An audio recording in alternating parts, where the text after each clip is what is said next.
ఎల్లుండి మరోసారి కాంగ్రెస్ క్రమశిక్షణ కమిటీ భేటీ కానుంది. ఆసిఫాబాద్ రాగా శ్రీనివాస్ పై డీసీసీ అధ్యక్షుడు ఇచ్చిన ఫిర్యాదుపై చర్చ జరగనుంది. అలాగే ఖైరతాబాద్లో విజయారెడ్డి దానం మధ్య వివాదంపై క్రమశిక్షణ కమిటీలో చర్చిస్తారు. ఎల్లుండి కమిటీ ముందుకు రావాలని నేతలను కమిటీ ఆదేశించింది. మరోవైపు ఇవాళ కొండా మురళిపై వరంగల్ నేతలు ఇచ్చిన ఫిర్యాదుపై క్రమశిక్షణ కమిటీ చర్చించింది.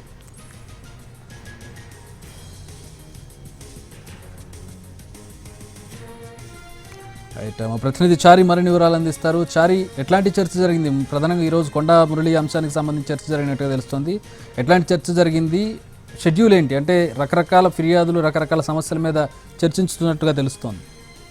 క్రమశిక్షణ కమిటీ చైర్మన్ గా మల్లురవి నియామకం తర్వాత మొదటిసారి సమావేశం జరిగింది. సుమారు 4.5 గంటల పాటు జరిగినటువంటి ఈ సమావేశంలో పార్టీ వ్యతిరేక చర్యలకు పాల్పడిన వారి పట్ల ఎట్లా ఉండాలి, ఈ నిబంధనలను ఎలా రూపొందించాలనే దానికి సంబంధించిన దాని మీద ఎక్కువ కసరత్తు జరిగింది. అయితే ఇటీవల వరంగల్ జిల్లాకు సంబంధించినటువంటి ప్రజాప్రతినిధులంతా కొండా మురళి మీద కంప్లైంట్ చేశారు. ఈ మురళి మీద ఎమ్మెల్యేలు చేసినటువంటి కంప్లైంట్స్, అలాగే కొండా మురళి తరపు నుంచి వచ్చినటువంటి వివరణలకు సంబంధించినటువంటి అంశాలన్నిటి మీద కూడా కమిటీ పరిశీలించింది. అయితే ఈ కొండా మురళి ఎపిసోడ్ తో పాటు ఖైరతాబాద్ లో దానం నాగేందర్, విజయారెడ్డి మీద సంబంధించినటువంటి విషయం, ఆదిలాబాద్ డీసీసీ అధ్యక్షుడు ఆసిఫాబాద్ పార్లమెంట్ అసెంబ్లీ నియోజకవర్గ ఇన్ఛార్జ్ గా ఉన్నటువంటి శ్రీనివాస్ మంత్రి సీతక్క మీద చేసినటువంటి వ్యాఖ్యల మీద కామెంట్ చేసినటువంటి నేపథ్యంలో వీటన్నిటికీ సంబంధించి వచ్చినటువంటి ఫిర్యాదులన్నిటి మీద కూడా చర్చ జరిగింది. ఎల్లుండి మరోసారి క్రమశిక్షణ కమిటీ సమావేశం కావాలని నిర్ణయించింది.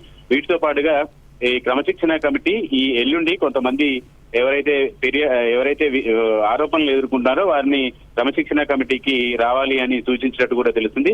వీటన్నిటి మీద ఎల్లుండి విధానపరమైన చర్య తీసుకునేటువంటి అవకాశం అయితే ఉంది. ఇప్పటికైతే నోటీసులు ఇవ్వాలని కానీ, లేదంటే వాళ్ళు ఇచ్చినటువంటి వివరణకు సంబంధించిన వాటి మీద మాత్రమే చర్చ జరిగింది. కాబట్టి ఎల్లుండి జరిగేటువంటి సమావేశంలో చర్యలకు సంబంధించినటువంటి అంశం మీద కొంత ఫోకస్ చేసేటువంటి అవకాశం ఉంది. మొత్తానికి కాంగ్రెస్ పార్టీలో నాయకులు ఎవరైనా సరే పార్టీ క్రమశిక్షణను ఉల్లంఘించే వారు ఎవరైనా సరే చర్యలు తీసుకుంటామనేటువంటి ఇండికేషన్ వెళ్లాలనేటువంటి ఆలోచనతో పార్టీ ఉంది. ఇటీవల క్రమశిక్షణ కమిటీ చైర్మన్ మల్లురవితో ఇన్ఛార్జి మీనాక్షి నటరాజన్ కూడా ఇదే అంశాన్ని స్పష్టం చేశారు.